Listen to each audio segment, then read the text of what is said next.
Hi, I'm Emma Stone, and this is my life in looks. This was the first premiere that I ever went to for Superbad, which was the first movie I ever did. I remember it being very, very exciting. Tara Swenin was the stylist for this. Superbad was so exciting because I just loved the script so much. I had been auditioning so much, and this amazing casting director, Allison Jones, I had been into her a bunch of times for different sitcom pilots and all these things. And so she thought of me for this role, Jules, in Superbad. It was like months. I went in and did improv with Jonah for Judd Apatow, who was a producer. And my best friend in the world is Martha McIsaac, who played Becca, the other female character in Superbad. And we lived together after that, and just, you know, life-changing in every way. I guess I would say to myself back then, like, go for it. How exciting that you get to do this. I don't think there's ever gonna be anything in here where I'm gonna be like filled with regret, because what's the point, you know? Every time period of your life is different. Next up we have, oh my, okay, wait, hold on. I told you before that I wasn't gonna say I regret anything. I immediately am going against that. It's not about the dress though. It's the spray tan. Listen, I'm from Arizona and I don't have any pigment in my skin. So growing up, I was really obsessed with the idea of being tan. That sort of followed me the first couple years that I was going to these types of things. I thought, you know, if you're dressing up and if you want to look great, you should get a really, really dark spray tan. If you look closely, my hands it looks like I'm wearing gloves because it's not on my hands. I love this dress. I remember feeling so great in this, so great that I had to get a spray tan to really enhance how great I felt. Easy A was another very pivotal moment. For me, I loved that character so deeply. I love Olive because she's so sort of, I never know how to pronounce this word because I only read it, preternaturally. I thought that albeit was albeit for so many years because I would see it written down and I was like, albeit, everybody, it's albeit. So preternaturally, come at me, internet. I'm gonna get canceled for that one. She's so precocious, I guess, is a different word for it, in terms of how she relates to the sort of high school atmosphere. And I think that she's very in that world, but not of that world. Yeah, I just love Olive. She rocked. We're gonna go to the next look now. And I can't wait to show you what we've got. It's, oh God, it's the spray tan again. I look like one solid thumb. And that dress is so pretty. Why did I decide to match my skin tone to the dress? That's what bums me out about this, is it's such a beautiful dress, such a beautiful shade. And I really thought that the tan was the move. That was a really, really fun night because I brought my mom and we sat next to Angelina Jolie, and she asked Angelina Jolie if she had any kids.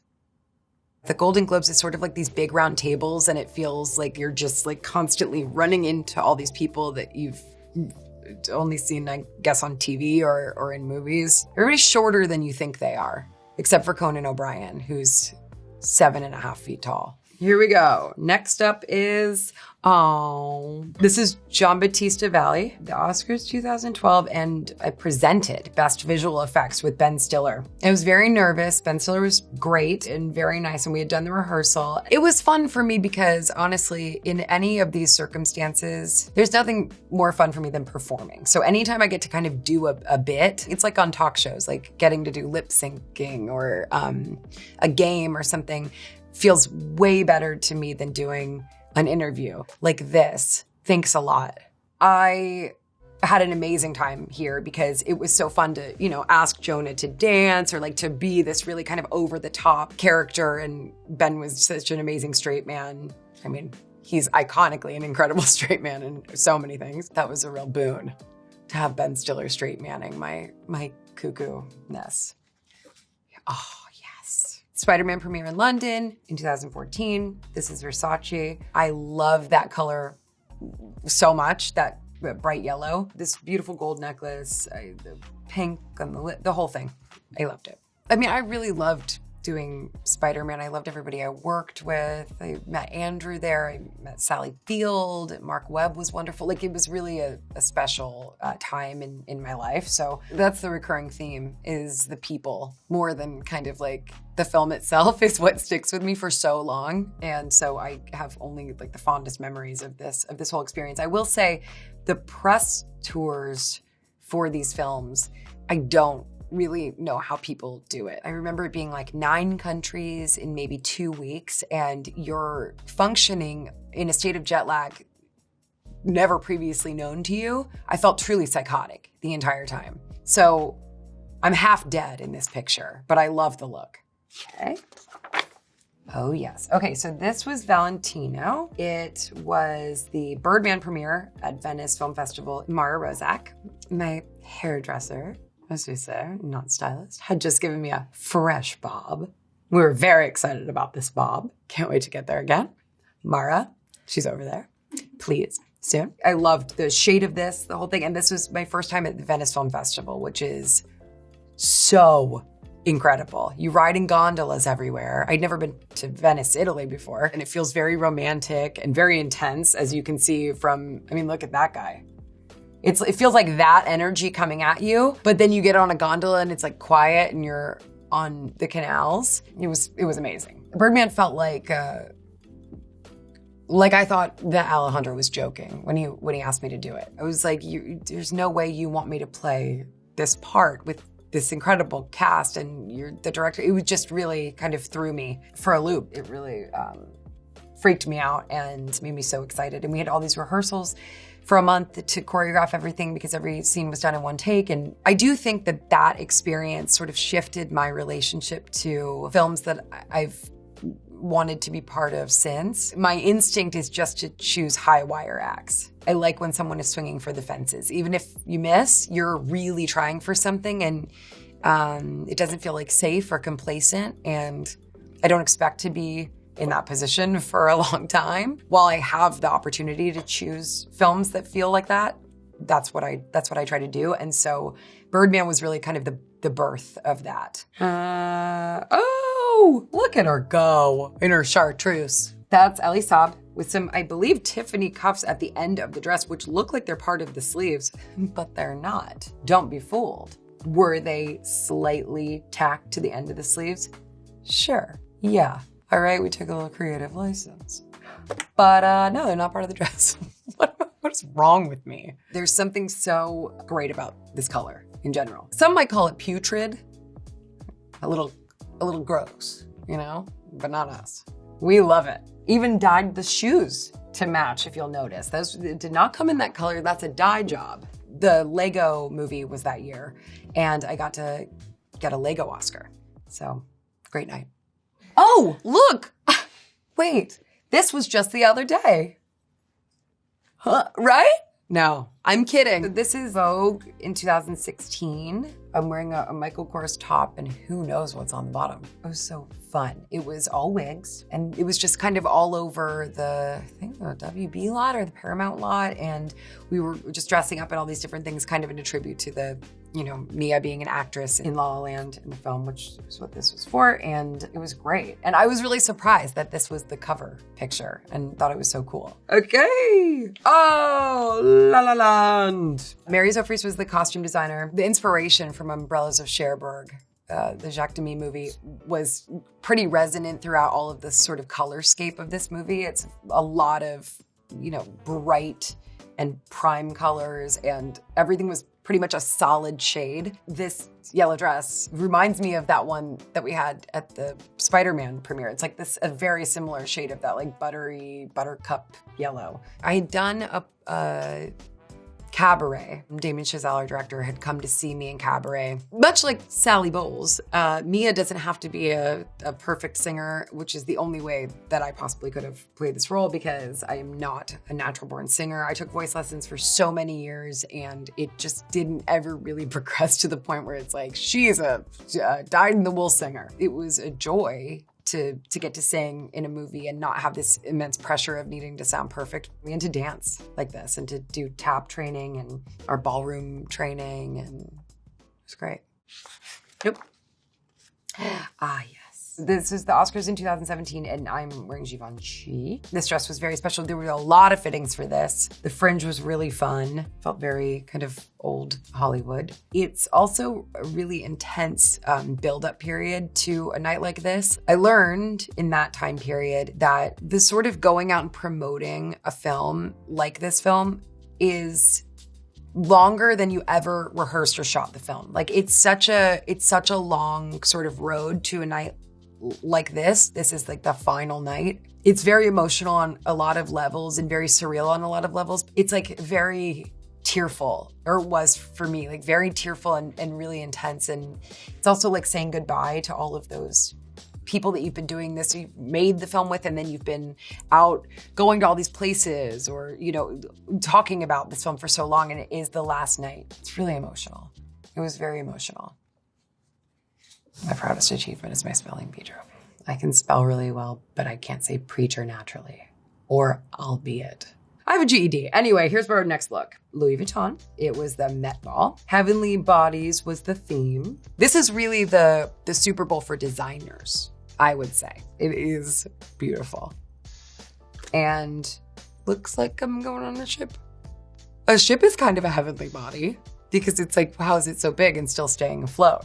You know, in terms of the physics of it. If someone could explain that to me, that would be great. This is a still from The Favorite. It was my first time working with one Mr. Yorgos Lanthimos. It was an amazing experience.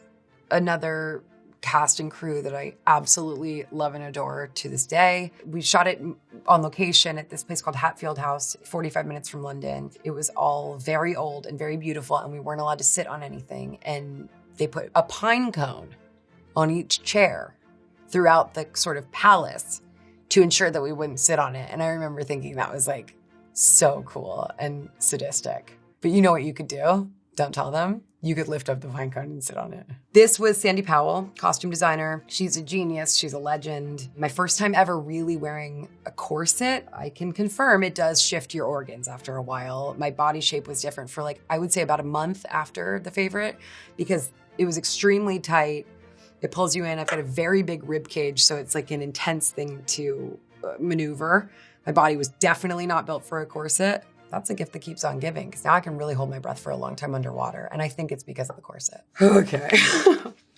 Hello. This is the cover of British Vogue, shot by Craig McDean. This is a look that Rachel Goodwin completely nailed, but you're told to not do anymore, which is a blue eye, blush pink, and a red lip. You know, like an 80s look. But here, it's incredible. All credit where credit is due. Rachel Goodwin is incredible and brilliant. We've been working together for 20 years. But I will say, I met a red lip when I was in youth theater doing my own makeup. I played many characters, and I learned to do my makeup with Ben Nye. If you know, you know. I was like playing Eeyore and old women where I would draw on wrinkles and stuff. And I definitely had to wear a red lip as a stepsister in Cinderella at the Herberger Theater Center. And one of the best parts about that red lipstick was I was 13 and I had to put it on, you know, every day, but I had braces. And for the entire show, I just had like red lipstick stuck in my braces. So no, Rachel didn't introduce me to red lip, long story short. Next slide. You know, you can't really think about the 700 hours of craftsmanship while you're wearing it, or else you won't be able to move. There's so many people working on these clothes, and it takes so much care and craftsmanship. Whenever there is a dress that I've gotten to wear, been lucky enough to wear, that has taken a lot of hard work, you just feel grateful that you get to wear it. And it really does remind you of that thing in Devil Wears Prada, you know, where it's like it's art that you live your life in. It really is true. It's pretty amazing. That said, Nicola, one of the great loves of my life, I saw the memes, okay? I saw the memes that I looked like waffle. The color brown, I do understand, because of the honeycomb shape, it is a little bit waffle-esque. And I like that, because waffles are my favorite food. So you got. My favorite place in the whole wide world, SNL. SNL has always been really personal to me. I did happen to meet my husband there as well, but my favorite performer of all time is Gilda Radner. I grew up obviously watching SNL every Saturday that was on at the time, which also, I was so lucky I was watching 90s SNL insane cast, so incredible. But I also knew so much about Gilda. Gilda has always held such a deeply special place in my heart. So Lorne was like this, I just couldn't imagine ever meeting Lorne. And the first time I met Lorne, I fully burst into tears and was just like, I couldn't speak. And honestly, the day that I got the call to host SNL for the first time, I was not well. I cried so hard, it was like somebody had died, but it was in the positive way. It was like the greatest dream of my life to get to go be there. And so it's always meant so much to me, and it's just my favorite place to be. This is a still from Poor Things. Holly Waddington was our costume designer. Brilliant beyond belief. Just created such inspired, unique looks for a person who is not sure how to put everything together on her own body. Here, it's bloomers with this sheer sort of petticoat that would be worn under another outfit. Also, this ruffled shirt obviously would need a coat over it. But what does Bella Baxter know? She has no idea how that goes together, so she just put on whatever she wanted. Holly won the Oscar for this. This was so genius, and she was under great duress because this was in 2021 when there was a lot of delays coming to Budapest from England, where she typically works, in materials, in all of this stuff that she needed to make. Everything had to be made. Nothing was bought. So she had a really huge job cut out for her in this time period, and she just pulled it off so beautifully by no help of mine, because I hate fittings, and I was always like, oh yeah, I have to do another fitting, and just making her life a nightmare. I think from the beginning, we went to Athens early on before we shot the film. Yorgos and Holly and I kind of talked through mood boards and fabrics and all of these things. And back to the sort of chartreuse world, she wanted colors that were a little off, like a little strange, very evocative of that kind of time period. She kept saying things that felt like organs, because Godwin Baxter, Bella's father, is a surgeon. There's a lot about brains and a lot of kind of, scientific elements. And so she had a lot of that inspiration from like bodily things, which to me was just so cool and so interesting, the way that she brought it to life. Okay. Oh, what was really fun about this dress was there's these big pockets that are just like these structured pockets. It's Louis Vuitton dress. So I just texted Nicola and asked him if we could put popcorn in the pockets, because I don't know if it's his favorite food, but there's always popcorn around Lorne Michaels. Like in his office, everybody just takes handfuls of popcorn. I thought it's the 50th anniversary. Let's do a tribute to Lorne with popcorn. First of all, rude, because look at the ground. I trailed popcorn everywhere I went, and I know that's rude, and I don't think that it's not rude, and I'm sorry. But at the same time, did a lot of people eat popcorn out of my pockets? Yes. People were very excited that there was just free popcorn. Grace Coddington was the creative director for this shoot. Amazing. So exciting to just get to work with Grace. Jamie Hawksworth was the photographer. I almost cried when I found out he was the photographer, because he shoots exclusively on film, usually medium format film, and he develops and prints his own photography, which is a huge passion of mine. So I was so excited. And Jamie's very into you being kind of goofy and sort of acting while you're being photographed. So it was really a cool experience. We were in the Pope's residence before the Vatican in Avignon, and there was a tour group that was going through, but they would sort of rope off like half of it, and I would sort of like walk by in a robe and these Nicola created looks, and this is very funny and very, very cool. And there's my Vogue cover. All right, that was my life in looks. Thank you so much for having me, and I hope you learned a lot today. I sure did.